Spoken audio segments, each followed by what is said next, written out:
thanks so much for joining. I hope you can hear me all right. I just plugged in my microphone. This is all slightly seat of pants, so forgive any lumpy communication. Let me turn the music down. Okay, it's so lovely to see you. I am hopefully able to keep an eye on everyone on Instagram. Hi Petra, hi Trish, it's so lovely. Hi Ruth, if you're watching. Just to say, to start with, there is no obligation at all to stay for 2 hours. I'm just going to sit and sketch for 2 hours and talk you through, and I'll show you some hopefully interesting stuff. I can answer questions. Sometimes it will take me a little while to see them, so if you haven't had a response from me, just ask again. But it's so lovely to see you. What a nice way to spend a Saturday afternoon, and I hope to entertain and interest you with a few little ideas. And right, so today's subject is birds, and I've got, here's my drawing board, so I will be drawing on here. I've got camera set up so I can zoom in and out. Hopefully you can see that. And I've got a couple of things, my plans for today. I'll just turn my nice light on as well so you can see. Right, so just give you a little taster of what I was going to cover. I was going to do two sorts of drawing today. The first one was on white paper, so that's what I'll be starting with, and I was going to use Magpies and do some stuff a little bit like what's here, maybe some pencil and some ink, and I'll look at some reference photos and really great tips for getting reference photos. And I was also going to do some work on coloured paper to show you some flamingos, and just I thought that might be like an interesting, slightly different approach. So I'm going to show you a few reference photos, but also just to say I'm trying to take account of YouTube format as well as Instagram. So most of the action is going to be happening in the middle here. But if you're watching on YouTube or Twitch, then you'll maybe get to see a little bit more of my face on the side and stuff like that. So, and I hopefully can manage to monitor all the channels for their chat. We'll see. I'm not 100% sure I'm able to monitor the YouTube. Not sure I can see that I'm live on YouTube, but we'll see. Okay, so if you're watching on the YouTube and I'm not responding to you, I do apologise. Okay, right, that's enough of that. So, birds, they are such a wonderful subject, and they are really actually quite easy to draw, if anything is either easy or hard. But there are some special things about birds, and they have a lot in common with ballet dancers. Not only the flight thing, but also this whole thing about motion and how motion is so characteristic. So one of the things I'm going to show you is what I do to get really great action shots, and I basically just plunder YouTube. And so because of copyright issues, I can't just go willy-nilly through the BBC YouTube channel. So my friend Amy has very kindly shared with me her YouTube channel. This is Amy Schwartz, and this is her green heron video. So it's a very rare bird, and hopefully you can see here that I'm going to show you how I scrub through videos.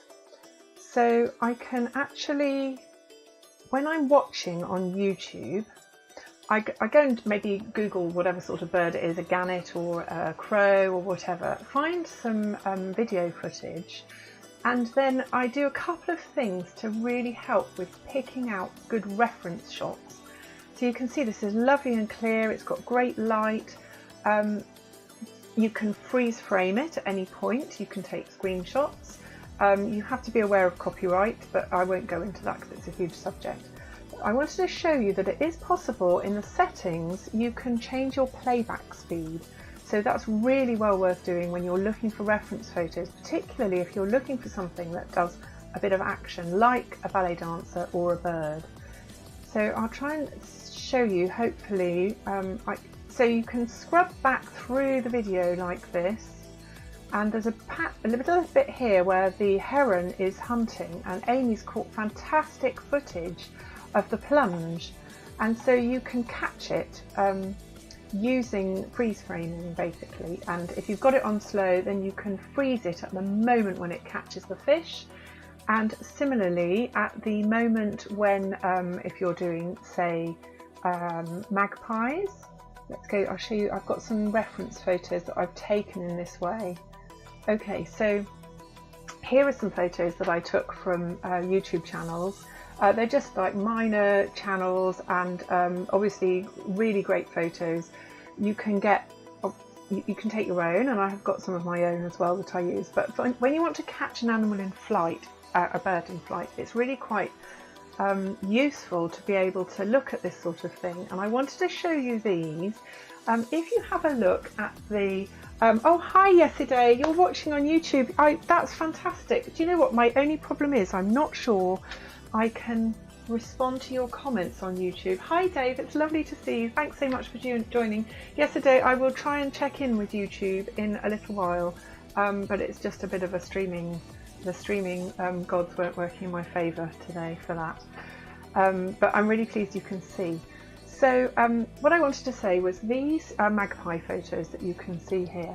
You see the three of the flying. I wanted to show you that those are three examples. They're clips, screenshots that I took really close together. They were just a matter of a few seconds or half a second apart. So running the video slowly, I took some screenshots. And I will just whiz back to that photo in a second and show you. But if you look, the position of the wings is really descriptive in a couple of them, and in one of them it's just not great. So it was just really a cautionary tale.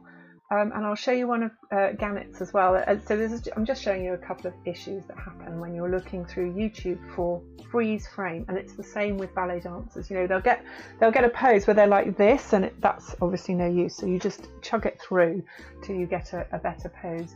So you see that bottom photo would be really quite hard to draw from, the one bottom right, because it's just so undescriptive of the wings, and they would look like a lump. So another thing I wanted to show you was these amazing gannet photos. So these are taken from the BBC, and it was just to show another thing that you can do is if you've got something like this where you have something moving through your view, as an artist you can just combine reference photos. So I could potentially combine these three here that you can see. So I've got one of the head, and they're literally taken a split second, a few frames apart, and then one of the body going in and one of the tail, and you can just join them up in one picture. Okay, so I think that's quite enough of that. I think I'd quite like to get on with some drawing. I'm sure you haven't come to listen to me prattle. Hi Amy, it's lovely to see you watching. I've just been showing your heron video, amazing as it is. So I'm going to be using the magpie references, and I will start with some graphite. So I tend to use Mars Lumograph pencils, and I quite often sharpen them with a Stanley knife. It's my pot of joy. So if I move this up a little bit, I'll just quickly sharpen my pencils. And oh, hello Magnus, thanks so much for joining. It's really lovely to see everyone. I'm very happy that you're all here. I hope I can give you good value. So yeah, please do ask questions, and if there's anything particular you want me to show or talk about. Also, this is really great. A bit of sandpaper really helps. You may or may not want your pencils particularly sharp. And okay, so say we were starting with magpies, and I'm just using those photos I showed you, but you could use any. It's the same as drawing, you know, people, anything. It's just the same principles. So you're looking for a rhythm. I'm just doing a magpie from the back now. So I've got a sense of the spine, and it connects right through down to the tail. So that's like a really nice, I'm going to move this a bit closer so you can see. Yeah. So I'm starting light, mapping things out, lots of squinting, and thinking about plumb lines as well. So thinking what lines up with what. And birds have got some really lovely, I don't know why, they're just so great to draw. They've got this kind of lovely blocky thing. They've got shoulders, and so there's the bird's shoulders. They've often got a lovely breast, you know, like a full chest, which is can be very distinctive. And and I'm also looking for rhythms through the bird. So I've got the bird is actually, in this case, it's looking kind of that way. The beak is just there. So here's an example, probably not the best reference photo to choose. Guys, if the oh, thanks, yes, you like magpies. Yeah, I do too. And not everyone's very keen on magpies. I'm sure, you know, they have their moments. And you know, like with like if you were drawing anything, you can think a bit of a constellation. So think of the, you know, the position of the feet and squint and about how they sit in relation to the head. And there's the tail. And then I'm just going to shade in try and think of those areas. Now I'm not really thinking structurally, I'm just trying to think of the pure shape now. So I'm looking for the shape of the black magpies. Have these lovely black areas which work very well from a sort of pattern matching point of view. So I can see a kind of shape like this coming. Here's the shoulders. I'm just going to take you back again and show you the reference photo I'm using for a second. Sorry, I can't quite show them at the same time, but let me see. I think it's on this collection here. Right, yes, so it's the one right in the middle, yes, right in the middle, that one there. It's looking away from us, you can see. I'll take you back to my drawing now. Okay, hopefully that looks vaguely like the one that you just saw. There. So I'm just really warming up with quick sketches. So my plan is to do some magpies and then do some flamingos, because I also love flamingos. So magpies, I know there's a rhyme about them, and they are quite sociable. In fact, they even, to an extent, mourn their dead. You know, they're really, really intelligent, trainable birds.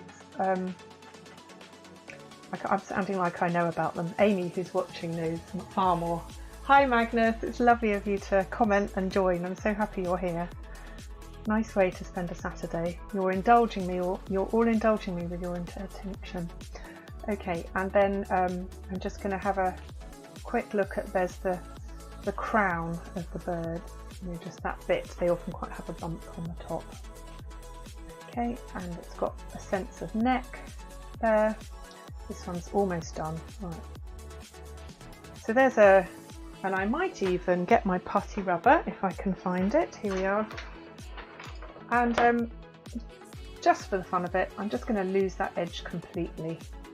And I think as long as we kind of have a sense there, I think we might get away with it. Maybe not, you may not think so. And obviously you could go in with blue and add some colour. But I'm going to go on and do another one now. So I'm going to do a flying magpie, and then I think I might get the ink pen out. Okay, so right, let's have a look at one of these flying ones. So I'll show you the reference photos again. Excuse me a second. My computer's gone a bit slow. Right, here we go. So looking at evaluating those photos as references, I would say the middle one of the flying magpie is beautifully spread out, but to me that's almost too simple. It doesn't have the interest. The one at the bottom is just a little bit too confused, so it would be fine if you were drawing it in a flock. But if you were just drawing a one, then I think that top one is great. So I'm going to go back to my drawing board now. Might take the camera up a tiny bit. There we are. Right, let's draw this one. Right, so I'll go a little bit bigger. So with wings, I think it's quite good to think of it like arms. So if you imagine the arms, you would tend, you can draw along them. So you've got the sense of there's the angle of the body of the bird very loosely, and then there's a sense, just a kind of gestural sense of those wings. And you look for, now again, Amy, I really could do with you. Oh, hi TT, it's lovely to see you. Thank you for joining. Guys, please, I so appreciate you coming, but you know, although I greet you, it doesn't mean I'm monitoring whether you're watching or not, and you're welcome to come and go. I realise we don't all have 2 hours. So it's just lovely of you to join, and I'd love you to stay, but equally, please don't feel once you're in, you have to stay in. So I'm kind of flexing between looking at anatomy. So I'm looking, there's a really kind of, I don't know, I want to call that a wrist, but I don't know, Amy would definitely tell me. But there's a joint. There's a joint there on the wing, and then there are feathers. Now, when you're drawing feathers, obviously they're very neatly spread, and sometimes they grade in their distance. So one thing that I find quite useful is to divide it up as though you were just doing fractions. So if you kind of look for 1, and then you can split that. So I would think, say, for example, just to illustrate, I've got 2 sections here that are about the same, so I will subdivide each of them by 2. And obviously it's not always that simple, but it just helps you when you're drawing a bird to split the feathers in a credible way. And then squinting, always squinting. It's a wrist! Oh, thank you, Amy. Right, yes, Amy has spoken, my resident biologist. I always try and employ a biologist for my live stream. Thank you so much, Amy.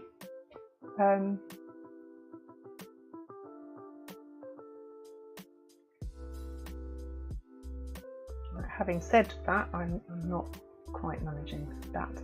Okay, I'm not going to get too hung up on this wing. But again, looking for, now I'm going to just look at those black areas as, I'll take you back to the reference photo section so you can have a look. I'm just going to so I'm looking at the black areas of the magpie. Oh, it doesn't want to change. Let's have a look. Come on, computer. There we are. So I'm looking at the black areas. We're doing the top right-hand photo and just trying to see them as shapes now. So squinting, forgetting it's a magpie, and just looking at the shapes. And that's one of the nice things about having a bird that has patterns on it. Okay, so we have, there's a shape like that, and then a gap, and then this is slightly, it's like if that's 3 o'clock, it's like 2:10. And then I've got this lovely curve, so they have this wonderful back shape like that. Okay, and right, now I'm just going to join those shoulders like this and make sure that I've got that swoop at the right angle, and then that comes up under the chin. So there's a lovely curve there, such as you don't often see in nature, I think, really, like a curve like that. Because we're all basically bags of water. We usually bulge, but that really does, oh no, there is a bit of a bulge, a little bulge under the chin if you look closely. Right, sorry, I digress into anatomy. And these are super soft pencils, so they're really lovely to weigh in with the shade, the tonal values. Okay, and then I've got, right, so I'm going to look for this back intersection here. Hopefully I've got that like that. It's just like drawing figures, you know, it's really just looking, and I'm not positioning. I sound like I am positioning myself as an expert, and I'm really not. I'm just showing you what seems to work, and sometimes it's just the theory, it's not that I'm making it work. Okay, so hopefully in a second, what happens when you do these, you know, when you approach it like this, in a second it just suddenly comes together, and starts to look like the thing. Right, now let's look at this. So we've got the hump of the back there coming down, and then its tail, and I'm just checking against the wing kind of dimension. So I've got the wing like that, and then the tail. I'm trying to keep the right gesture because I think this, I'm not quite sure if this one would be braking or accelerating. I've got this shape here, and this another thing that's great about this reference photo is it does have some claw action going on. Okay, so there we go, and that's all a bit of a glossy blur.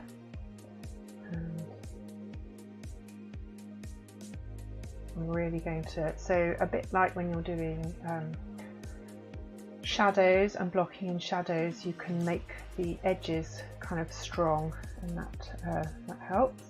Right, and a bit of squinting, we have a little shape here, and then we've got these divisions between the wings, and then they've got, again, I'm not quite sure what this is called, but there's a sort of secondary row of feathers over the top.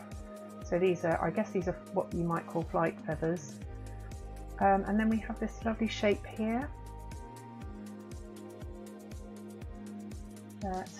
Something that's really lovely to draw is pigeons, because actually pigeons, although they can be quite busy, they quite often sit still, and I love sitting in a park or somewhere in London and just looking at the pigeons and sketching them, because they're really, they've got that lovely kind of round chest thing going on in the head, and they're so characterful, and they quite often bend down and peck each other. But these magpies are so elegant, I would say.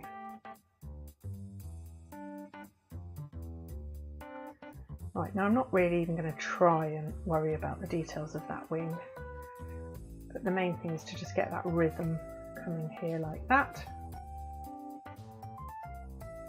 So this probably wouldn't stand, well, it won't stand up as a drawing in its own right, but again, if it becomes part of a sheet, then you start to get, flight feathers are primaries and secondaries, and the ones covering them, so these ones here are called coverts.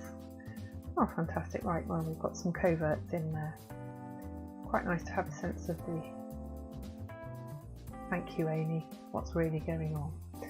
Okay, and then this needs to be dark here, and tail dark as well.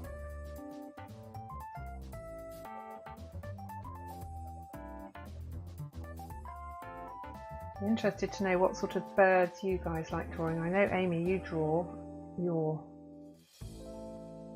birds. I'm desperate to draw Amy's chicken. I don't know how many chickens you've got, Amy, but I've got their number. Okay, and then you can create a sense, just a gesture towards the feathers, but sometimes it's nice to leave those shapes flat. Okay, so that's probably enough of that magpie. Right, let's just do one more magpie. I'm just going to have a very quick look to see if I can check if there's a message from yesterday or anyone on YouTube, because I'm conscious that if I'm streaming on YouTube and someone's chatting and has sent me a message, then I will be appearing to ignore them. Oh, let's turn it off. Oh, thank you. Okay, Paul, I can see your messages. Thank you so much. Lovely. Yeah, it was Paul who's watching on YouTube. Paul, I'm really stuck because I haven't managed to convince a teenager to help me with the chat thing. So I can't see your comments on YouTube, but I will check back periodically. Okay, so let's do one more magpie, and then I will move on to a different bird and look at flamingos. Okay, so actually what I might do is do some ink in a while as well. Right, so let's look back at those photos and choose another one. Right, so what have we got? I rather like that one. Can you see at the bottom there's one looking to the left. It's just here. It's looking to the left, and it's crowing. or cawing. Thanks, Dave. That's very nice of you to say so. So I'm going to do that. So if you bottle that, take a snapshot with your eyes, commit it to memory, and I will try and commit it to paper. So this is bothering me. I don't think that lost edge quite worked. Right. Okay, so, and also, do you know what, sometimes you come back to something and think it's that, there we go, maybe that's what the problem was. I hadn't shaded. Looks a bit better now. Right. Okay, so I'm doing, it's quite a small reference photo, but I'm just going to zoom in, and the focus isn't brilliant, but for this sort of sketching, who cares? In fact, probably somewhat better. Right, so I'm seeing a very strong linear angle like that. Move this up a little bit. Okay, and I'm just looking for shapes now. So there's an interesting kind of arc here. Its feet are, to balance the weight, its feet are really quite far forward.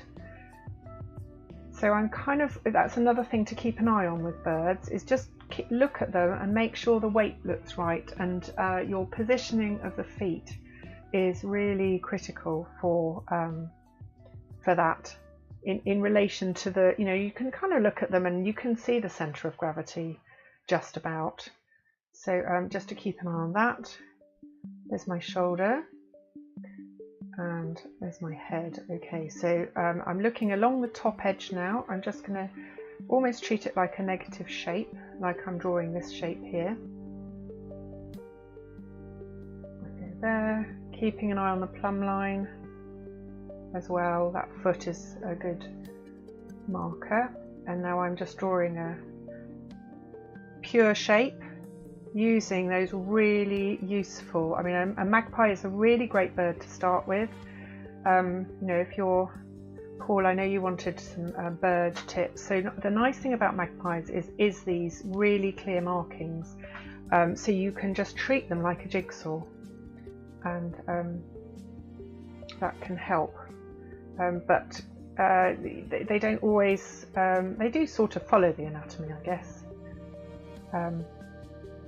But not at the expense of the anatomy, not at the expense of thinking like there's bulk here.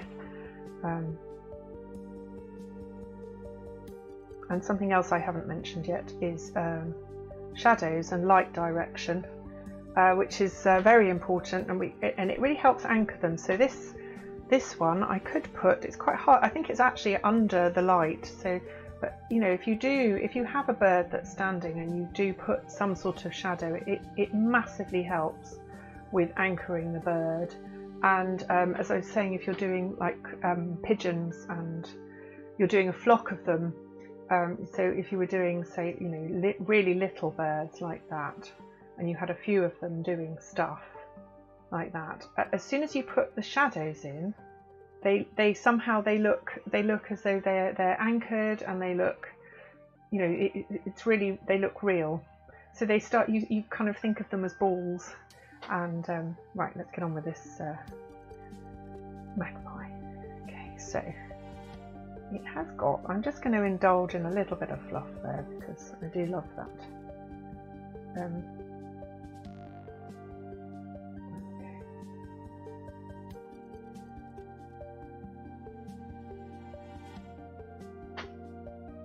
Amy, I hardly dare ask your view on magpies, but I am going to ask you. What do you think? Are they a vital part of the bird world? I think they can be quite predatory, but I think they eat carrion. Well, they are carrion, but I'm not sure. Oh, Dave, you'll know. Of course. Right. Okay. So here we go. That I'm just looking. That beak needs to come in.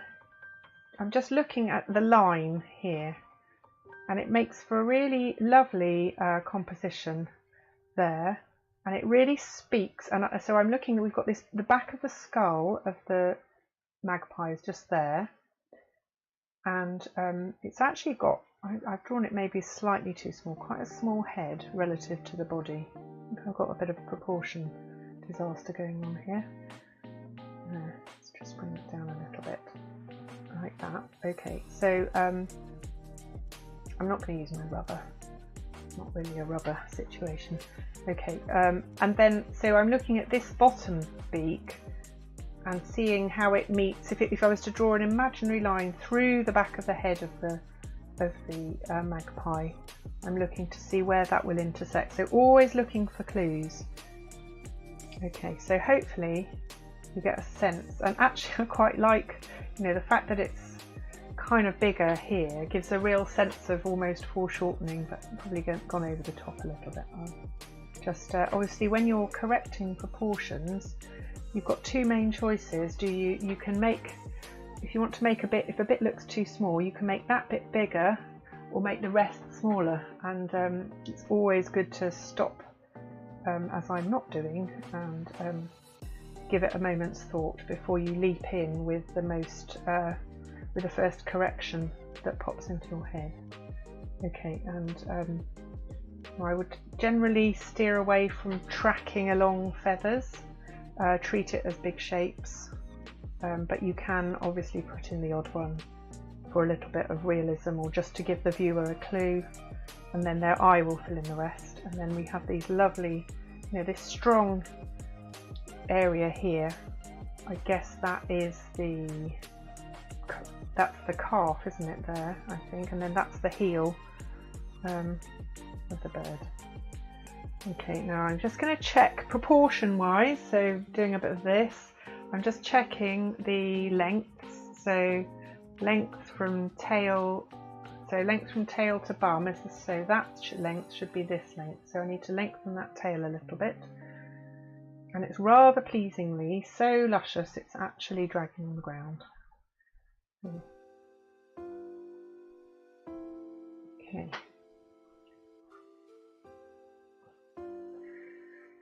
Right. In a minute I will come and look on YouTube just to see, Paul, if you've got any questions, or anyone else who's watching.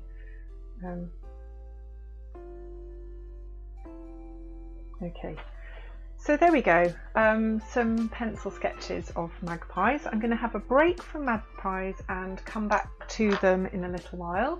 Cheers, quick cup of tea. It's just about blood temperature. I'm going to look at some flamingos now. So we will do some more magpies, but so flamingos are a wonderful bird. I really love their behaviour. They do some amazing things. They have a great thing that they do when they swish their head around in the mud, looking for critters, and obviously they move as a flock, so they're wonderful to draw in motion, and they create great shapes as a mass. So this picture here, this is just to show you, you know, if I had more time, this is the sort of thing that I'm going to be hopefully demonstrating usefully. So for people who are watching on YouTube, the one there, that's the whole picture, and then I've just expanded it to fill the space. So that is using grey paper. Now let me see, I think, what have I done with my grey paper? Oh, phew. I've been subbing out my grey paper. It's being used for armour. Apparently it's a good colour for armour. So and I will show you on a scrap piece. Okay, let's move. I'll just show you my drawing board so you can see what I'm going to be using. So this is going to be more mixed media, and I know I say Strathmore toned tan, actually that's a complete lie. I'm using Paint on Gris Clairefontaine paper, but really just any mid-tone. Strathmore do a brilliant one, and I'm not an agent. Okay, so I'll just move in a little bit closer so you can see my... So this is totally gestural, and when you're drawing a flock like that, then this is the way, you know. So I'm going to be using pastels, so they're huge. So this is like when you're drawing, when you're painting, often the advice is to use the biggest brush you can, and so I'm doing a similar sort of idea with the with the pastels. So I'm using great big chunky pastels, which are quite hard to control, but as a result they have a lovely unpredictability. And I'm going to use, I've got these black, this is Derwent drawing pencils, and a white, I think this is a Prismacolor white. I'm just showing you very briefly, just so you get the general idea. We are going to be thinking about light a bit more with the flamingos. This flamingo's got a super long leg. that's not really the thing. But again, the same things about centre of gravity are very important with flamingos. And I'm also going to treat myself to some highlights with, if I can find it, a pen. I've got like an ink pen, or maybe not. Oh, I know. Here you go. So this is an Uni Posca pen, and it's great for highlights because it sits on top of the. You can overuse it, so I wouldn't overuse it, but just for the odd bit or for tracing lines, it's quite nice. Okay, so I'm going to show you some more reference photos and talk about that for a little moment before we get started with the drawing. Oh, thank you, Magnus. Thank you so much. It's really lovely. I hope you're finding this useful as well as interesting. Right, so what was I going to show you? Oh yeah, flamingos. Okay, so I used to visit a flamingo sanctuary in Dubai, and in a place called Ras Al Khor, and got some. There was a hide there, so a brilliant place to take photos. So this collection of reference photos I have plundered repeatedly. So when I'm drawing a big picture, if you're doing a flock of anything, you can compose it up of the individual close-ups that you've plundered from videos or your own stock. So that's this is the sort of close-up reference photo, but also I'm going to show you. So this is just a selection of freeze frames that I've taken from random YouTube videos on flamingos. So you can see the incredible shapes that they make, and you've got beautiful wing shapes. And I will show you again in case anyone missed it, but I'll just show you how I track through a video to catch these moments, because it's a really great source of references for things in motion. So you can see how looking at that bottom photo, how they kind of layer themselves, and the ones in the foreground, you can silhouette them. In this case, it's against a sort of condensation rise or steam rising. But you can do all sorts of things. But they have this lovely sense of your close-up birds, and those ones just down there are really strutting. There's a really lovely kind of sense of them. They're the cool flamingos, and you can scoop up into the sky with your composition. And then the ones in the background can be, so again on this photo just here, you can see they just form a stripe. So there's so much that you can do with flamingos. I absolutely love them. And the thing is, if you're using different references, Amy would be the person to talk to about varieties. But I know there are very different types of flamingos, and they do have different characteristics. So I tend to kind of take all the shapes and then decide a sort of design. So I might decide, right, I'm going to do really pink ones, or I'm going to do basically white with a flash of red under the wings, and personally I try and keep it consistent in a flock, because I'm guessing birds of a feather. Sorry, couldn't resist. Right, so I'm going to move. I've got on my tablet here, I have actually got these reference photos, just so that I can talk coherently to you at the same time. And let's go back. So I will show you later that how to scrub through a video, because I'm worried about boring you. So we're going to do this sort of thing. Not the full. Not a full one, because that would probably take a couple of hours. Oh, here's an example of sort of the drawing So it just happens to be, I promise this wasn't deliberate, but you know, this is the sort of ballet kind of thing. Who knows what might be on when I turn the page. That's always a bit risky to do that live. Okay, right, so whereas I usually do these landscape, I'm going to do this one portrait so that it fills the screen nicely for my Instagram friends. There we go. Okay, so, oh, you don't want to see that ugly keyboard. Right, so I'm going to start by looking at the composition. So try and think, oh, hello me and my reflections, thanks for joining, it's really lovely. Please don't feel you need to stay for the whole time. I'm just about to start a drawing of some flamingos. So this is I'm using a couple of reference photos. This is the sort of style, and this is a reference photo of a close-up, and this is a reference photo of a flock of flamingos, or a couple of flocks. So let's get on with some drawing. Right, so I've got this nice, it's actually, I would say, a perfect mid-grey, which is really, really useful. And I think I would probably start by identifying a horizon. And for the sake of this, just to be, oh, yes, Ite, thank you so much. I'm very happy that you're enjoying it. Right, so I'm going to go for a horizon, and I think I'm going to put the horizon fairly high. Don't know if you probably know this trick, but just in case, you can lock your hand like that, and track it along the side of your pad, and that saves you rummaging around for a ruler. I'm going to probably go in a little bit heavier than I would, just so that you can see that.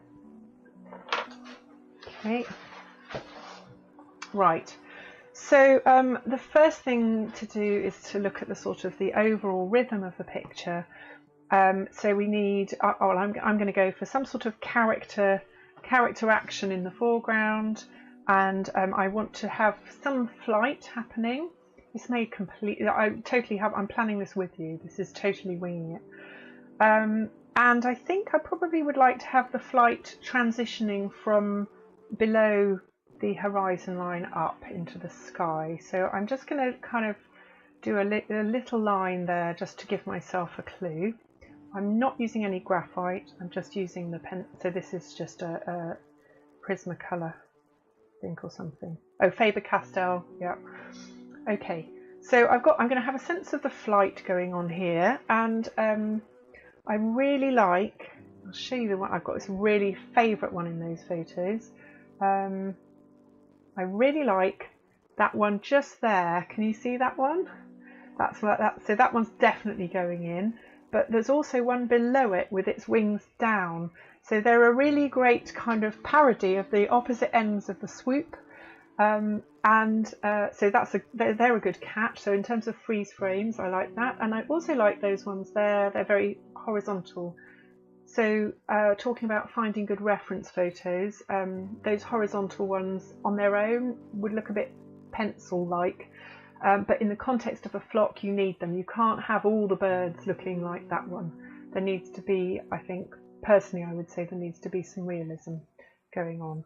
So let's have, so I'm not going to worry too much about scale just for a second. I'm just going to kind of think about where they might be. So I might have the one with the down wings here, the one with the up wings here. I like the idea of some of them just leaving the water, so just kind of coming up off the water there. I might do a couple like that. And I think maybe one over here. So really, the lovely thing about this is it is really pattern design. You know, you're not at all, you can do murmurations. They're another brilliant one. So it's almost like drawing a ribbon or a piece of fabric, and you can just dot them in and then make the detail on a few of the birds. So okay, so I'm going to imagine that these birds here flying through the air are in my kind of middle ground. So I will have some in the background here, just some little ones, and they will be almost just like nothing. They'll be like kind of just like little lines like that, and but they will have a reflection, because I think a reflection is a really useful tool in this situation. Okay, let's go up a little bit so you've got the whole picture. Right, and oh, there's the bottom. Actually, it's quite a long sheet. It's A3 for your reference. Okay, right. So I'm going to head over to my other picture of flamingos. Oh, I don't know if I've even got that on my tablet. No, I haven't. I might have to make it up. So I'm going to go for the strutting ones then. So I'm going to have some strutters, and I think I might just have a couple here. So they're going to be quite big, like that. So I'm doing this initial just, and I'm probably going to this is probably going to be overkill, but actually I might just move them up a little bit, because I'd like to fit in some, right, let's get them here. I'd like to fit in the reflections, because the reflections are fantastic. So if that's the bodies there, then their reflections will be down here of the bodies, and you get this wonderful effect where and you'll see in a minute when I put some legs in, where the legs hit the water, and you get that sort of like intense contrast, and it really helps with creating a sense of them sitting in the water. Okay, so and I might also, so then I'm going to just have an area here, I think, of, right, so I'd really like these heads to have water behind them, not a body of flamingos. So I'm just going to map out, I'm trying to map out the area where the rest of the flamingos are going to be. So I'm going to try and put some flamingos in this area here, some along the horizon, and then I've got these two here, and possibly later I might just put one, because I love the way they have their heads down in the water. Right. Okay, we will get some colour on in a minute. I'm sorry this looks very... Oh, Dave, yeah, you go ahead. Thanks for popping in. Right, so the next thing, I think, from a composition thing is just to think about light. And because the reference photo there has got, I've got my favourite flamingo, this one here. And in fact, all of these flamingos, I would say the light is coming from here.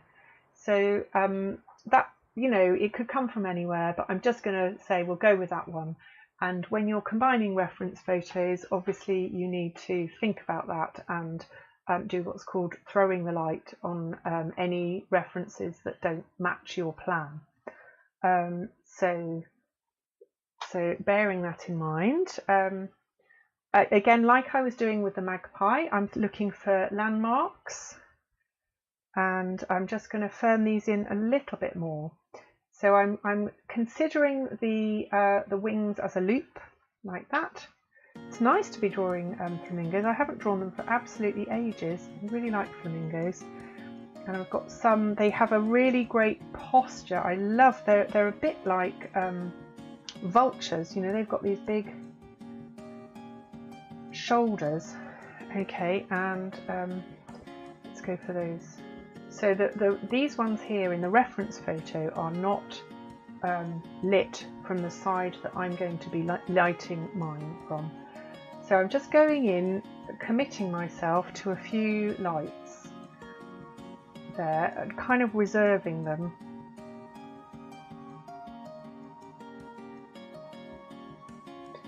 There, and I'm going to take a sense of which way the legs are going. So in terms of the strut, so they don't intersect adjacent to each other. There's definitely a bit of a thing going on, and they are about as long as the head is high. We've got this wonderful kind of crowning. Okay. And let's go back, and they've got they just look so improbable, don't they, these birds? And I'm going to do this one. I'm going to borrow the legs from a different bird, have it just about to hit the water with that foot. Okay, I'm sorry that this looks a little bit confusing maybe to start because it's all white, but hopefully soon it'll come. Right, so now I'm looking at the scale. So this is the foreground, there's the middle ground. So I would say these birds probably about the same size as whatever I'm going to have in here. So I can just, you know, borrow a few shapes. Obviously the foreground ones are the ones where you'll see the whole bird. And I'm just doing kind of gesture or little, you know, just whatever shape you might pick out. Oh, hi Kathy, thanks so much for joining.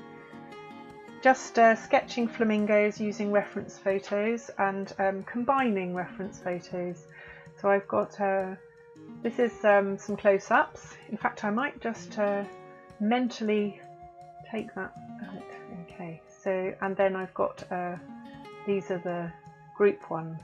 So let's have another quick look at that. So I'm going to borrow from that for some of those middle ground flamingos. And then, so I noticed that some of them they have this body language where they've got their heads in the water doing that thing I was saying about, and that's a really nice characteristic. And we'll have a few here. And then this area here, this is just horizon with some flamingos on it. Okay, yes, Hideo, thank you. Thanks so much for joining. It's lovely to see you. Right. Now, let's just get, I'm going to go for, so that's the lightest lights. And I'm going to go in for some darks now, which should hopefully give these birds a bit of structure. So here's there's a wing going in and another wing. So there's the tips of the wings. And they've got this wonderful kind of indignant, I always think their beaks look very indignant. There, and then this one has got its wings down. So I am going to show a slight sense of the feathers, and then this is very handy here because it allows, go in a bit closer so you can see. Right, this wing here is allowing me to show the shape of the body underneath. So I can show that curve of the neck by the boundary of that wing. Hope that makes sense. Right. Okay, so there's a couple, and then down here, so when they're on the horizon you can hardly see any black. And as we know, like things on the horizon, they tend to be fainter because they're further away. I'm going to do these flying ones here. So they've got that beak thing. There's another one with a beak. And can't really see much of their wings, but there's a little flash there, and that will probably be more red. They've got some really bright flashes of red under their wings. And then I'm going to put a few, let's move up a little bit. I'm going to put some beaks on here, just kind of like ideas of beaks, maybe a little bit more some white. So once you get a few of the key characters in, then the rest of them can be kind of fitted around. So, okay, right. And so those strutters, I've got that lovely. Oh, hi Simon, it's lovely to see you. Thanks a lot for joining. Been doing a few magpies, and just moved on to flamingos. I might just flip back and show you where we got to. I'll show you my magpies.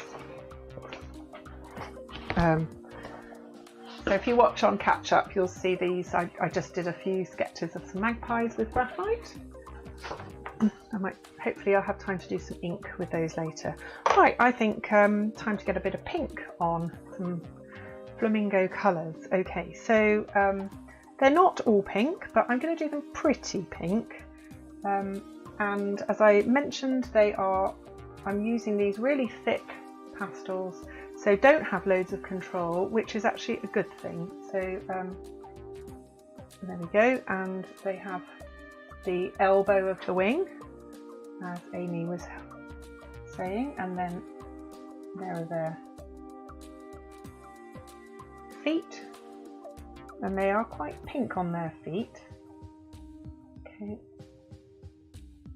and let's do that. Right, hopefully those make a sort of a sense. And then this one here, also some pink, and it's almost like deciding a code for your object, and it does come with practice, and I'm not saying these are going to be perfection.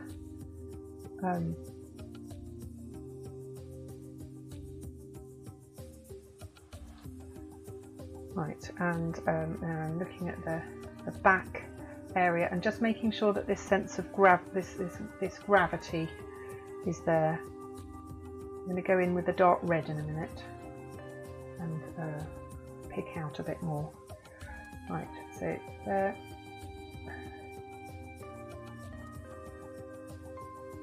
Okay, and right, so let's have another look at the shape of the face. So they have quite a round face, like that. And they've got quite a pronounced, the back of the head. And then where their bodies join, I think they have a sort of bit like that. Okay. Right, now let's get some dashes of pink here.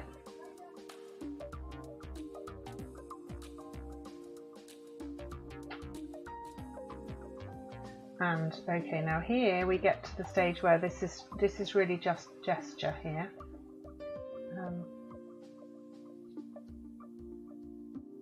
And I'm kind of doing flamingo-esque shaped lines rather than actual flamingo shapes. Right, so let's put some more detail on these, and I'm going to go in with the red. Oh, hi Sarah, lovely to see you. I'm just making a pig's breakfast of some flamingos, talking about using photos to reference photos and combining them. So I'm going to make these the sort of flamingos that have a flash of red at the back, and they also have red on their legs. And I can see also that they often do under their wings, so particularly under the wing. So like this one here. I'm very self-conscious in front of the Queen of Pastel, Sarah. Lovely of you to join. Right. There we go, and a flash of red under here. So the red is adding chroma, and if you squint, it's not really much. It is darker than the pink and the white. Okay, and I'm just going to put some flashes in there. Right. So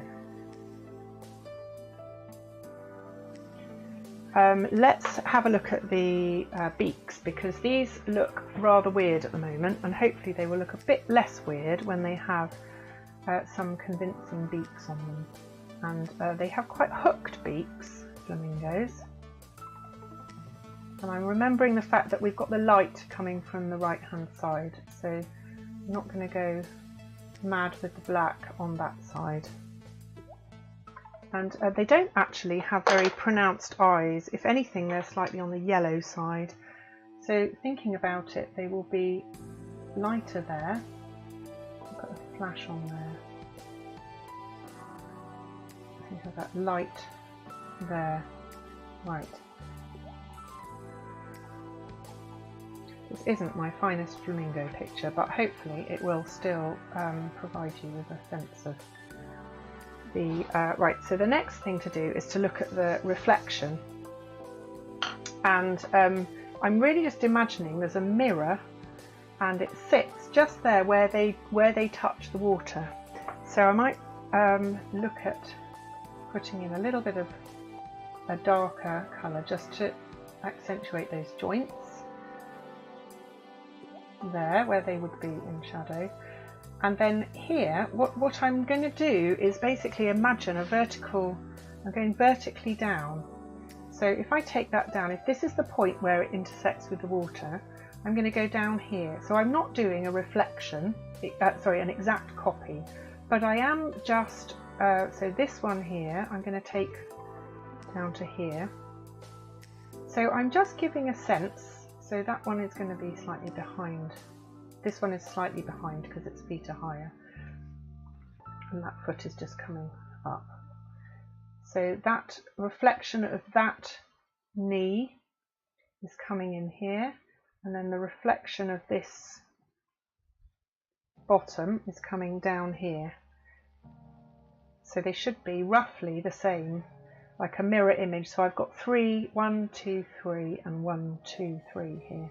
I'm really just making those landmarks, and then if you observe how the water picks up the reflections, I'll show you, hopefully I can show you a photo, right.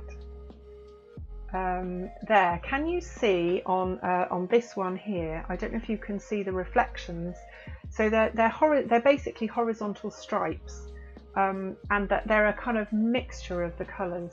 So I'm going to do that on here and hope that it creates a sense of, so I'm doing the stripes in the line of the what's above, but they split because the water is bumpy. They will split vertically, and there is the bottom of that flamingo there. Okay, and then this leg, because this foot is almost out of the water, its reflection would be there. We'll have the white next to it. Okay, and here's the body, so body goes upwards. So there's the body of that one. It's just quite rough, as you can see. You don't need me to tell you it's rough. Right. So there's some white in here, in between, and I'm going to put some white here for this body here. I think that's right. A few flashes, and then this one here, again, that's a point where it goes into the water, so it would actually have a little bit of a darker disturbance. I'm not going in with any particular colours, but hopefully at least you can see the theory behind how it works, that you can create a sense of right, and then the beaks would be off the page, I think, in terms of that, and then I will do a bit of the pink. So I'm measuring the body from there to there, upwards from the red, but again split into lines. It's a bit of a formula really, but based on observation of how they work. Okay, and I've got these ones here for the back. That's the back of the flamingo's neck, and then this flamingo's body reflections would be here. Okay, so you can get more sophisticated about it, and for example, you can reserve streaks of like this. Hopefully this will work. So you can reserve streaks through where there's a rumple on the water. But anyway, let's try and get a little bit more colour in here, and then I'm going to go back to the magpies. Right.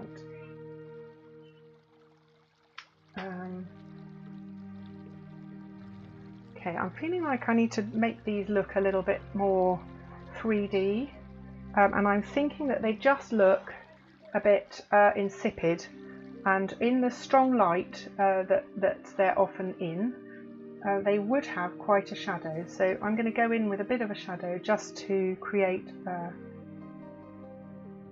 little bit more 3D. Not tracking it all the way down, and I'm using some of the shade of the paper as well. Okay, and then I'm just going to do some flamingo-y lines in here. So we've got some bits, there'll be bits of shadow between the birds. Okay, right, so that's no masterpiece, but it gives you a sense of, oh, I haven't got white heads on these, that will help. Put some heads on those ones.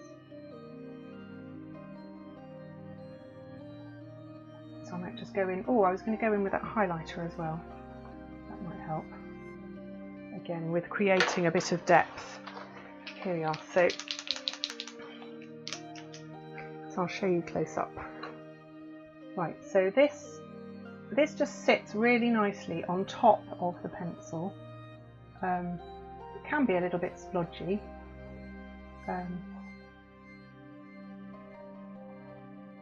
But it can help with creating a really bright highlight just in flashes, and obviously nice in the water, and nice where there's perhaps a bit of, you know, where this one is splashing.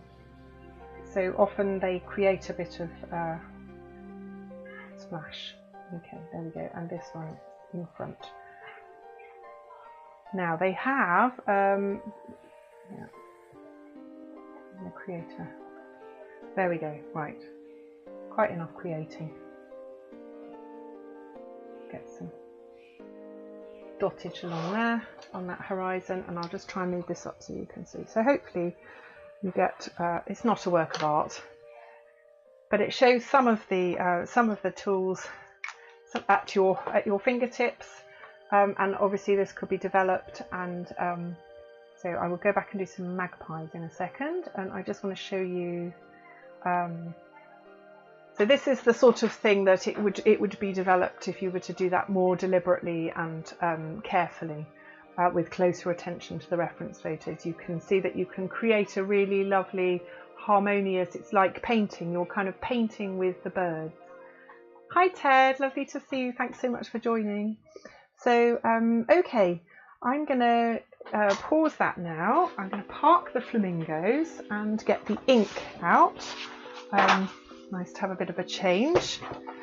So I'm going to go to. I'm going to do some magpies. Here are the magpie photos. So we talked a little bit before about how to draw them with graphite, or how I draw them with graphite. So the same principles apply, but when I'm drawing with ink, I will be sketching out very lightly with pencil just to get those the weight distribution, get the form and the landmarks, and then I'm going to go in with ink pen and maybe a bit of brush as well.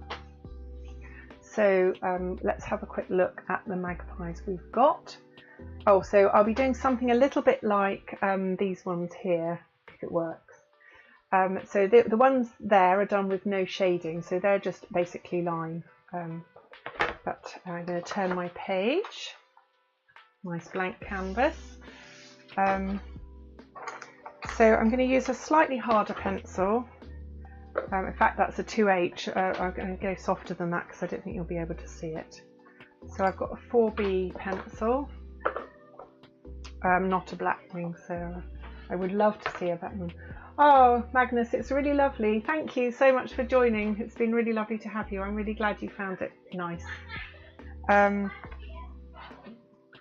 Right, so we have ink pen,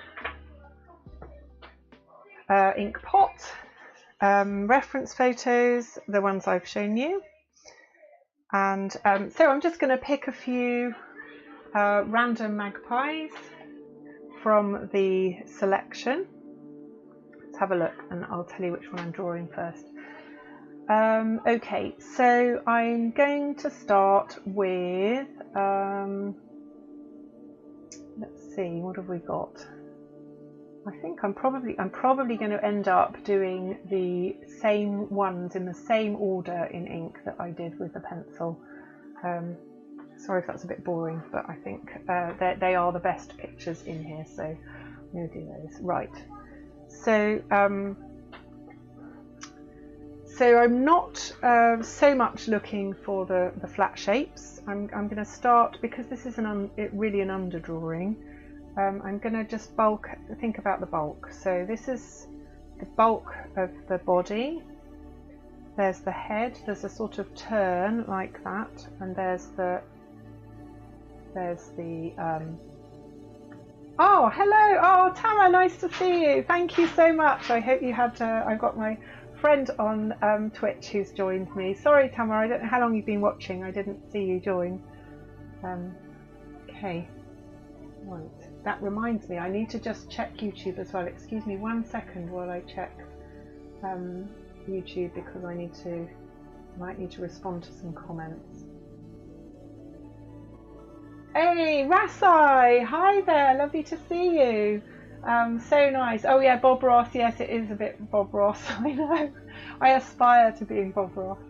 Thank you. Oh, so nice. I hope you are still there, Rasai. I hope I haven't bored you into leaving. Right. Okay. So we're just drawing some magpies. Doing a little sketchy start. There. Right. So here are the trousers. There. We've got that and those shoulders, just making sure I haven't got anything in terrible.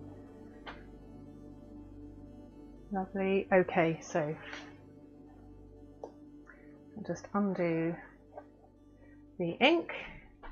Right, usually I would have a scrap of paper on the side for testing my ink. Because it can get a bit blobby. Excuse me. Okay. Right. So this is a really pretty scratchy pen. I have to say I don't look after my pens brilliantly, but I quite like that. So there we go. Right now, so I'm looking at using those lines as a guide,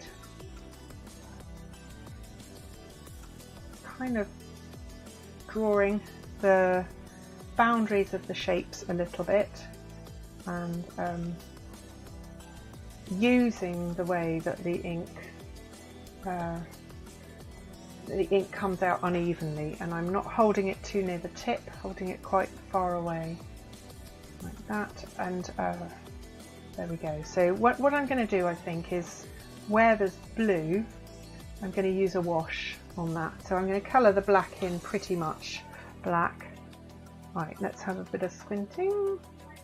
Get the shape of this. It does have a lovely, maybe if I go in a bit, and I might be able to, hopefully you can see that. The ink adds a lovely spontaneity and also a sort of unevenness to the lines. I think a lot of people, we're a long way off Inktober, but Inktober, if you haven't heard of Inktober, it's a really great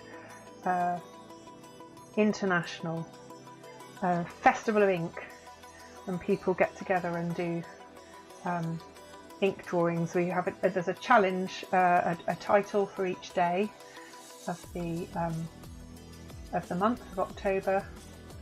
Right, I'm just kind of doing some hatching as a landmark. I'll probably shade that in later with the brush. What I'll do is probably do 2 line drawings, and then this will be slightly drier, and then I can wash, or I might just use the wet. It dries pretty quickly. It's very warm in here.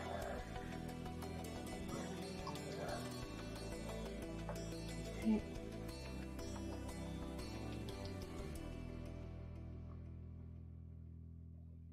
Right, there we go.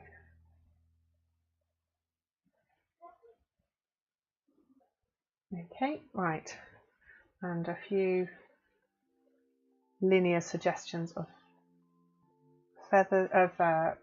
those feathers, and I can't really see the feet, but I'm going to have a guess. Okay, I'll just make sure that shoulder is, because they've got quite powerful shoulders, I think, magpies. Right, so there's its skull, its cranium there. And I'm going to go down and do another one, I think, in ink. So pencil first. I'm going to do that one that's coring up. So there's its head, quite rectangular body compared to, say, pigeons, which have got really round bodies, and robins and things like that. Oh, you can't see. That's not very good, is it? There we go. Right, I'm just checking the levels. So I've got just making sure that the centre of gravity is believable in relation to the position of the legs. That those legs look like they really could support it. Okay, that's quite enough pencil. Don't want to be too safe. Where's the fun in that? Right. So let's get that silhouette. That top edge is really the interesting story for me on this one.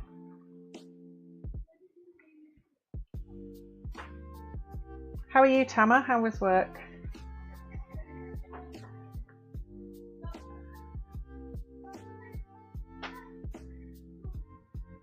And how is it in Indonesia at the moment? It's lovely that you're watching. I'm so happy to have you back, my friend.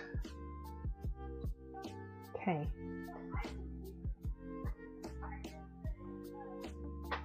Right, here we go. We've got these. This is like with the drawing, just pure black shape. Wonderful clue for the proportions. If you can just abstract some shapes wherever you find them, it's really handy. There. It's a really wide open beak, full of indignation.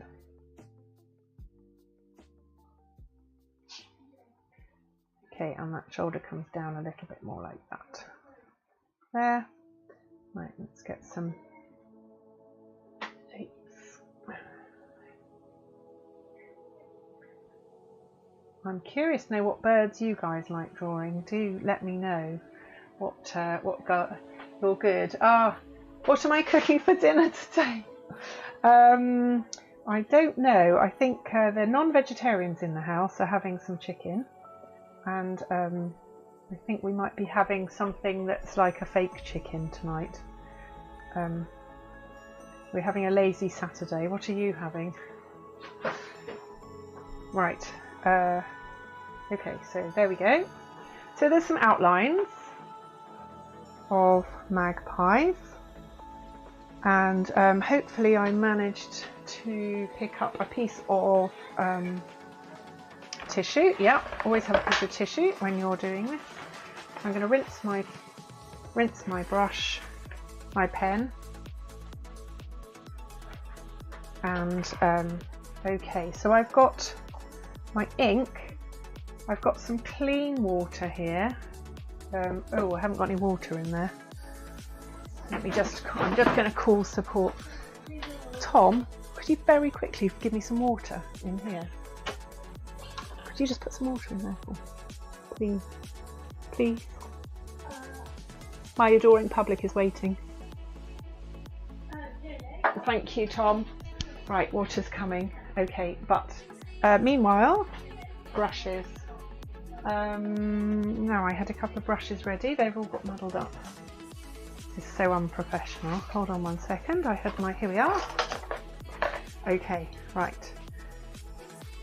So these are, one is sable, and I think that one is synthetic. And thank you, Tom. Thank you. There you go. You want to say hello? Hello. Here's my youngest. Thank you. Doesn't need to be full. So first of all, I've got this rather mucky ink pot. So I'm just going to test what that looks like in terms of colour. So that's very pale. So what I do when I'm inking, thank you, Tom, is I start pale and go darker. So I'm going to start with this, you know, and it will dry lighter. So actually I'm going to put a tiny bit more in. I'm just going to put one more drop in. And just see that's made quite a difference. It really does change it. Okay, so I think I can just go over, so that's not dark enough for that, but let's say the light is coming from the left, so I could use this on some of those feathers there, and the bit that's not white. So there's a bit white, this is white here, but this bit underneath isn't, so I'll go under there.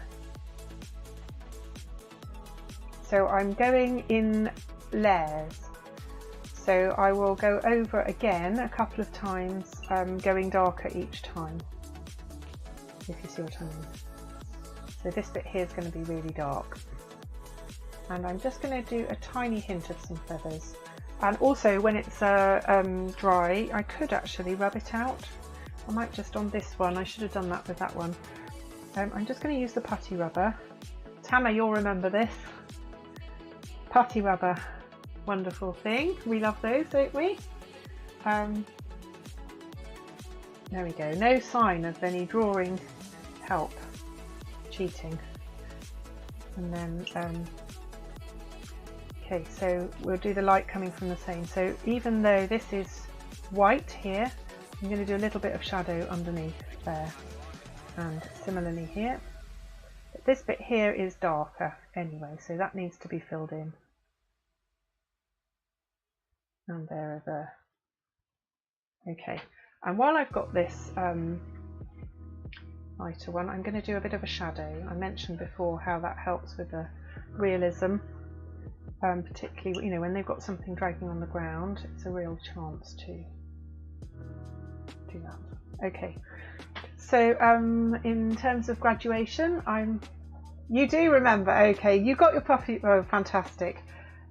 So for the benefit of people on Instagram, just to say I'm also streaming on Twitch, and my friend Tama is watching, so I can converse. It's really lovely being able to converse with people on different platforms. And the only thing is I just haven't really sorted out this YouTube thing, so I don't know why. I had something ready to show my YouTube chat, but it's not. Because I think there are some people watching on YouTube that I'm not responding to. So one more go. Ah, fantastic. Right, now I've got that up so I can see you. Okay. Oh, thank you. Paul, I can see, I don't know if you're still watching, the reflections. Oh, good. I'm really glad you saw that on reflections. It wasn't really a great demonstration. Okay, so I'm just going to check in with these birds before I touch any more ink. I've dipped my brush in the pot and I'm just going to check how dark they are. So actually that's not very dark at all. So I'm going to put another couple of drops in there. Let's see what that looks. Still not very dark. Excuse the gaming that's happening in the background. Right, so this is nearly my darkest one. And let's put in, so there is going to be one more layer going on. So I'm reserving one more shading for the darkest darks. So I'm not going to worry too much about these areas here because they're going to get another coat and it might actually saturate them. But the tail feathers can get a lovely swoosh, and also these feathers here. So this one here would be slightly in shadow, so I'm going to go in there. I'm just looking at the shape of trying to describe slightly the shape of those. They're actually blue, those feathers there.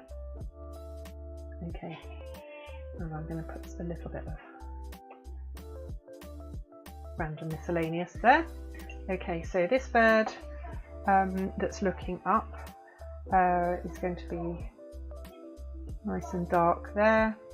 Now this bit here is dark,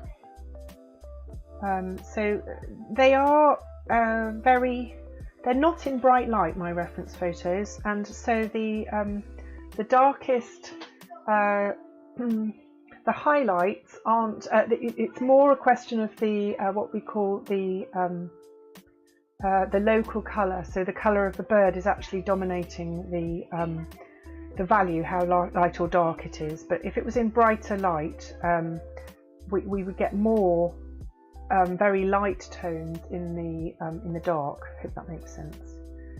Right, and I'm just going to slightly reshape this shoulder here because I think that needs to go like that. Okay. Right. Okay, and this here needs to go a bit darker. Okay, so now I'm going to do one last pass on the black. What I'm going to do is I'm going to tip out a bit of this water because I keep adding more. I'm going to tip it into my tea because my tea is cold. And now when I drip this in, it's going to be much more concentrated because I don't want to waste ink. Okay, let's see how dark that is. That's much, so you can see that's much darker now.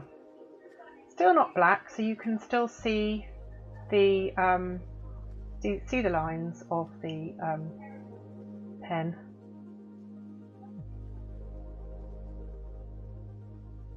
There we go. Right, and a little bit here. I feel that tail, it should be a little bit darker.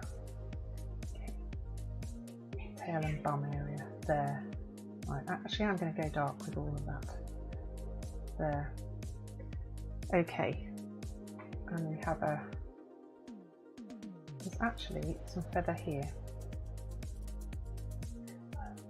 Okay, it's a shame we can't see this bird's beak really, isn't it? I think it would be nice to have the beak, but I'm not going to risk it because it might make it look like it's got a broken neck. That would never be good. Okay, and then just put some more really dark darks on this one here. Okay.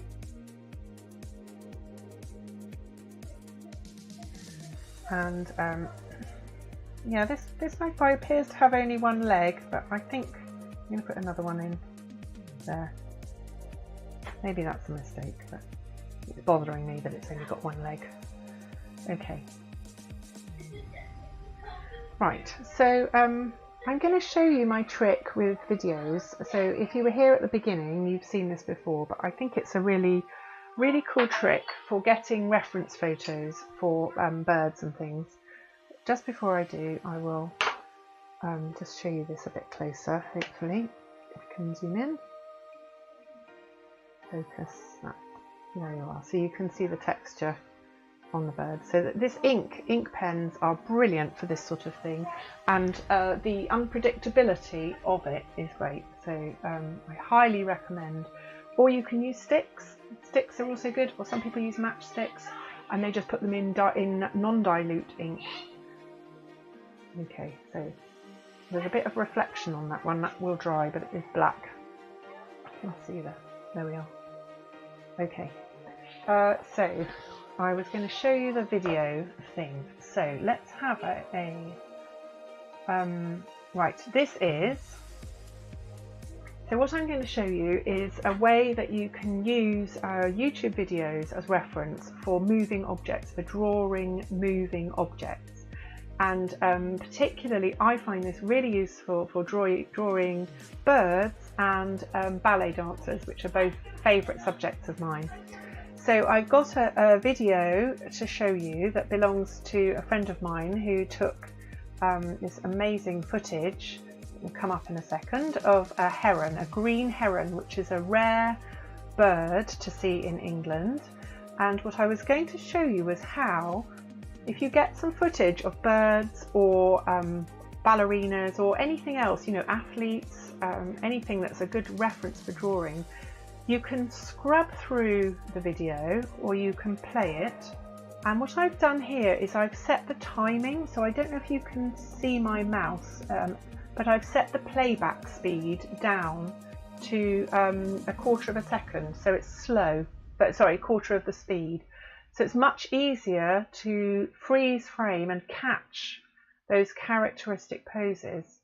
So if we go back to see if we can catch where the bird it's catching a fish, so I can go in and just freeze there.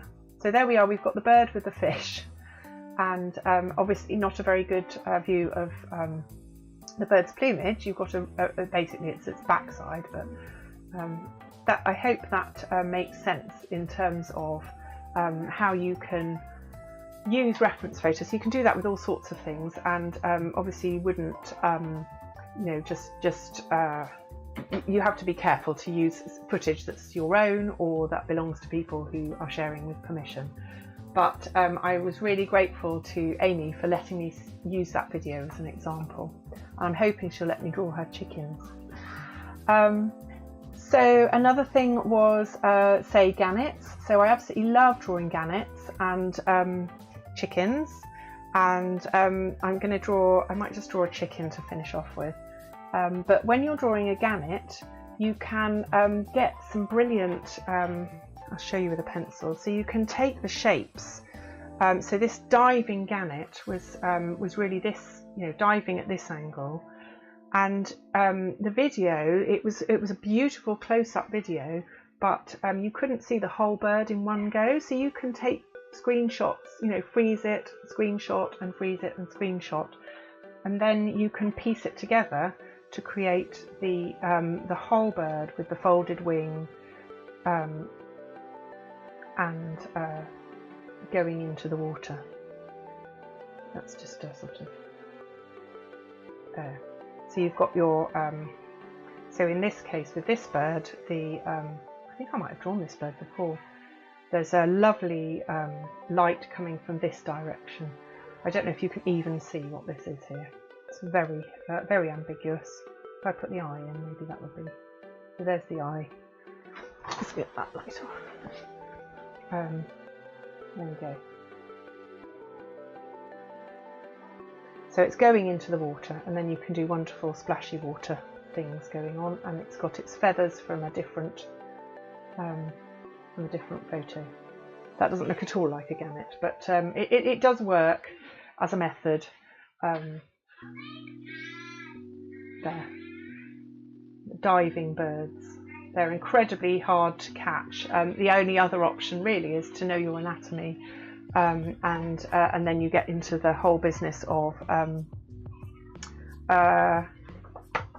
structure and drawing using the structure rather than the right. So I'm going to draw a chicken, and I'm going to draw it on a grey background. So I'm going to get my grey paper back, just for a little bit of fun at the end. So I've got, there was the flamingos. I'm just going to turn that over. Right. So I absolutely love chickens. I don't have any. I'm not allowed to have chickens because my husband doesn't lay down the law on very much at all, but he has put his foot down at chickens. I won't tell you what he said because it's very rude, but it wasn't complimentary to chickens. Okay, so I just make sure that I've got my key colours. So I'm going to draw lovely, this is I think it's a cockerel, right. It's either a very showy off chicken or a cockerel. And so I'm looking for the rhythms. This is the head, there's the bum, there. So I'm trying to imagine inside, so a lot of that is just feathers. But let's go in and have some real, it's got some wonderful reds, this chicken. Wonderful sort of browny red plumage. Really puffed up, really proud. One of the things I absolutely love about chickens. Okay, so this is going to be the comb here. And oh, I can't remember what that's called. Can anyone remember what that's called underneath the chin?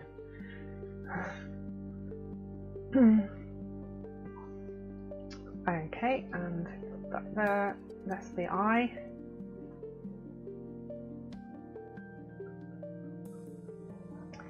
Beautiful. Okay, so, and it's going to have some brilliant yellow feet. So I'm going to have to just check. Again, you know, I was saying about centre of gravity with birds. It's really important, the position of where you put the excuse me, the feet really can be very critical to making it look credible. So they have this lovely dimple here. Kind of dogs sort of have that as well. I guess it's just a sternum thing. And I'm going to have my light coming from this side. Excuse me.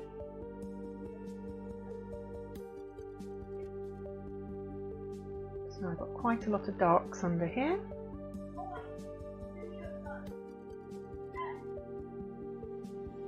And some fluff going on there.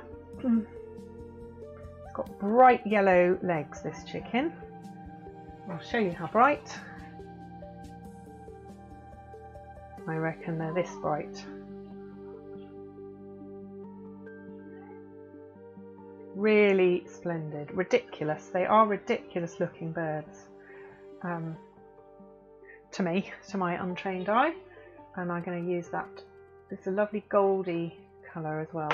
Flash on there. Right, I'm going to go for a bit more pastel here. I think I need a gingery colour. Let's see what that is. Okay, lovely. Right, so where these feathers catch the light, it's a really bright, brilliant ginger. And also these are on top. So I'm going to do, lay the things that are on top on first. They're like fire, really incredible. And squinting to check the proportions. I'm just going to get that back there. So then I'm going to do a really dark area here. Oh, hi Amanda, lovely to see you. Thanks so much for joining.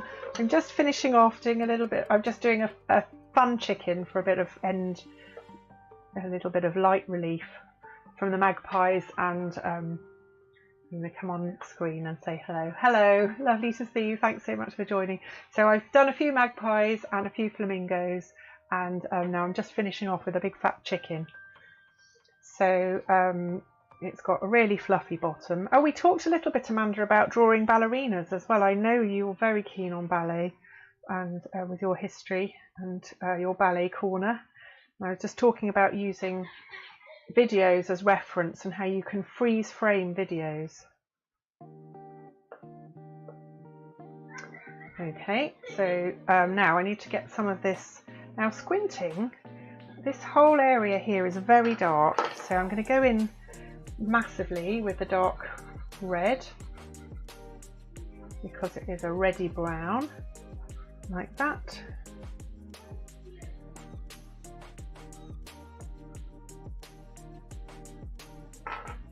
And then again with the dark. Now this is the middle of its chest here, and there is a slight sort of symmetry to the pattern, and there is what looks like the edge of a wing coming out here, so I need to just get that sort of shoulder obvious. Hopefully when I step back it'll make sense. Bit of an act of faith there. And then this is incredibly dark here, not at all holding back with the dark. I might even go in with the ink just for the fun of it. Okay, hi there Raphael, lovely of you to join. I'm just finishing off with a bit of a chicken sketch for some fun. Chicken has got brilliant orange legs, and if I was another chicken I might be a bit intimidated by those claws. Look at those there. Right, so I need to get some brilliant red flashes in. Let's be having the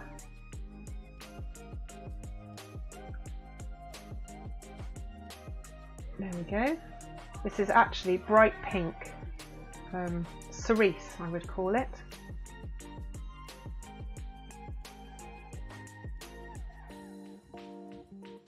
And quite sort of orangey feel to that face as well. And I'm going to put some flashes of white too, and some dark. Right, let's get some folds and an eye. So here's the eye going in. Okay, starting to look beady, technical term. That's a family word actually in our family, beady.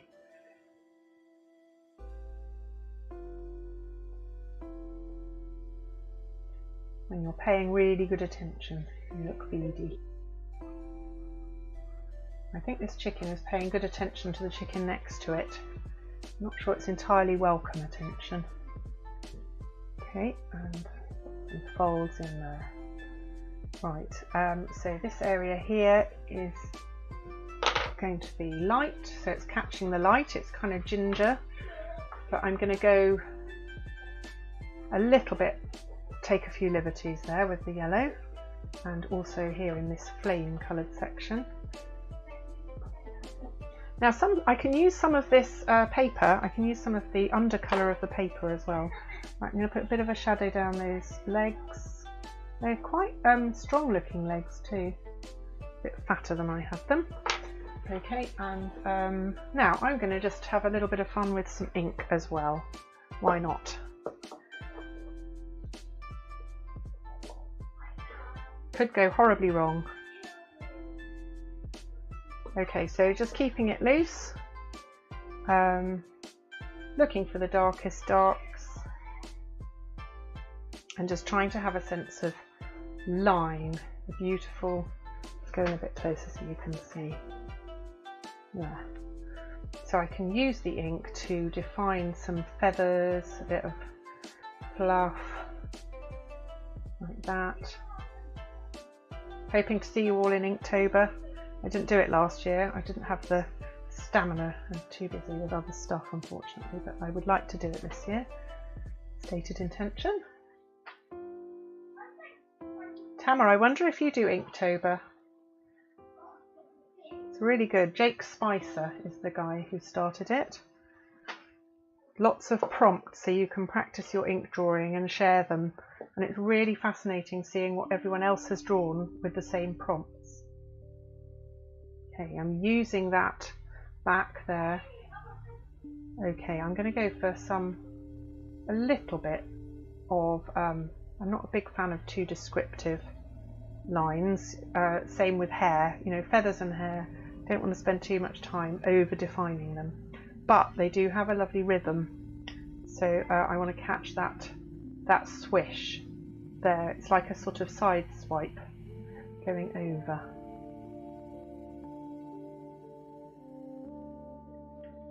And right, and we've also got quite a dark area here, so this area is a rough there. It's quite caught that roughness of the there.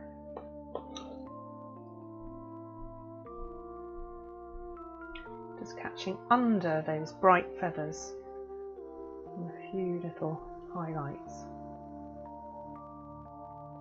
And then I'm going to go in with the white as well. So I've got a white ink pen as well to do some fun with that. Okay. Now what's going on with this head? Got a bit of... Right. Bit of squinting. I'll take that up. And oh, I think I could do with some underneath.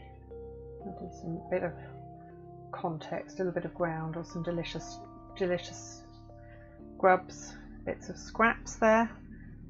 And I'm going to draw a little bit the scales, so I'm nearly done with the ink. So I'm just going to draw, I'm looking for a brown, I had a brown pencil. I'm going to draw those, here we are. This is very characteristic on a chicken, the rings. So I'm just going to draw those in, and I'm catching them on the shadow side with quite a sort of neutral, not very warm coloured pencil. I'm not being too accurate about it, but I will then go in with the light on the other side. I've got a bit of reflection there, sorry. Okay. Right, now we've got some lovely, slightly warm trousers going on here as well. Get those in. And I've got a really ginger flash, so let's find my best brown pastel. See what I've got that I can do some gingery. Oh yeah, that's nice. Right, so this comes on under here. There's a flash brown, and another one there. Oh, that's a nice colour. Right.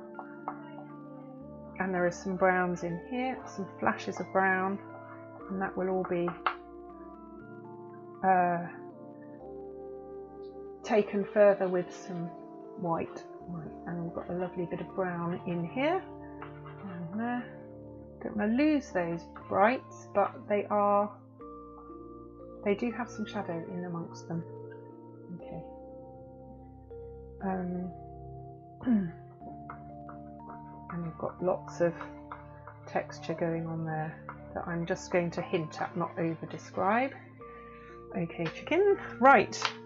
And possibly last, let's see, we've still got a little bit of time. I'd very happily take any questions. If you've got any questions, do feel free. Just looking for my white pen now. Where's it gone? Let's get another one. I have an endless supply of these white pens. Excuse me. I did have. Don't know if this will work. Let's see. That doesn't work very well. I've got a white pen somewhere. Excuse me a second, guys, while I look. Oh, here it is. It's rolled under my drawing board. Right. Okay. That is. It's very good for contrasting highlights. So, and it basically, look how it really sings. It takes it to a whole new level compared to the ink and pencil. So I'm going to be careful not to overdo it with this. I'm just trying to catch the bits that hit the light. So particularly this end, keeping it gestural, and a little bit of that fluff there.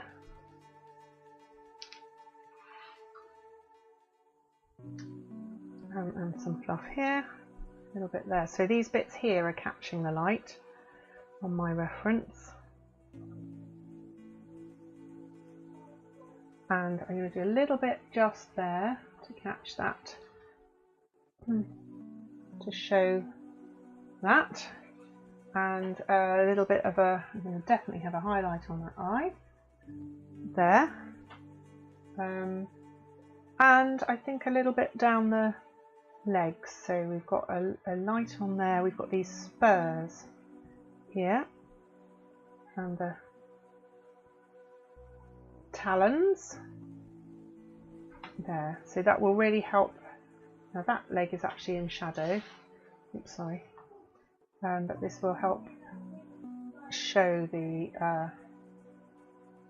light on the talons, and I might just do a tiny bit to show the right. I think my chicken is almost done. A little bit of highlights on the comb just to bring it forward.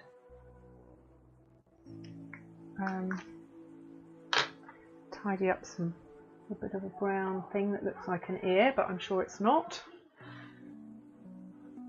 And let's give it a bit of earth here. Now the light's coming this way, so I think if it were to have a shadow, it would be more here.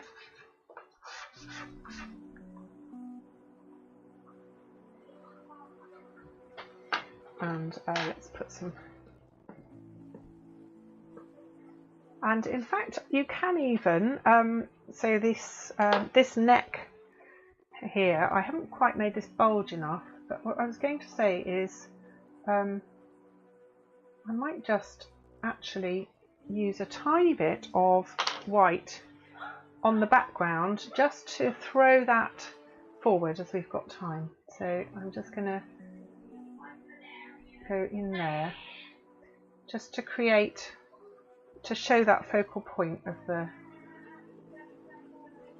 chicken's real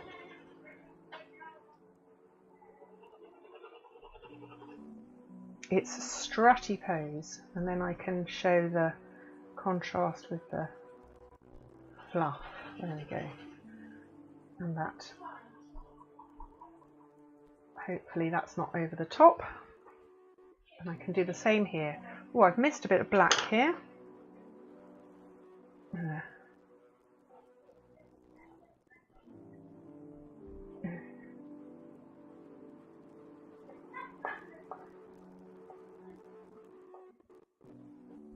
Okay, and just a couple of little fluffy tufts.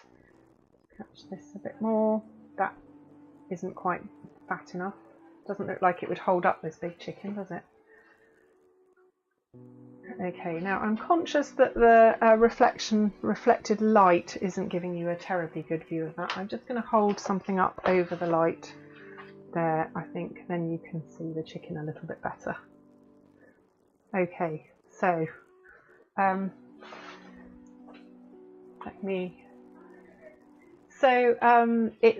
got 8 more minutes. If anyone wants to ask me any questions, I don't even know if anyone's still watching, but I'm really happy to answer questions on anything. And I'm so happy that you've joined. It's really lovely to see you. And I'll just finish off by, unless anyone's got any questions, I'll just finish off by showing the drawings that I've done today and talk for a moment about those. But feel free to stick some questions in the chat if there's anything you want to know about anything, but mostly art. Okay, so, oh, Simone, it's lovely. Thank you so much for joining. It's really nice of you to check in. I hope we can see each other in real life before too long. And I hope you're well. Okay, so there's the chicken, which you've just seen. You just watched that, so that's not news. Flamingos were on the other side. So this wasn't a particularly wonderful finished piece, but it was just kind of looking at reflections and light and composition and how you can use reference photos to assemble them basically into a bigger thing. And then on my drawing, so I did a bit of graphite. There we are, that was magpies. Is this white? Okay. So these magpies are, I don't want to smudge my ink. Right, there we go. So these were just magpies in graphite, looking at the shapes, comparing with the shape of a flamingo, and looking at different clues that you can follow to get your shapes, looking at how you can use the black shapes almost like a jigsaw puzzle. And then the other thing was just looking at some pen and ink. So this was ink and wash, again magpies using reference photos. So that's it. I need to say thank you so much. Thank you everybody who joined. It's really lovely to see you, and thanks for staying. I hope you're all having a nice weekend, and I'll see you again. I'm going to try and do a similar stream next week, same time, 4 o'clock on Saturday English time. So don't hesitate to send me messages. If there's anything you'd like me to cover, anything you'd like me to answer, you can send me questions in advance. And yeah, I'm just really happy to share my process. So thanks again for watching. Okay, right, unless there's any questions, I will say goodbye and over and out.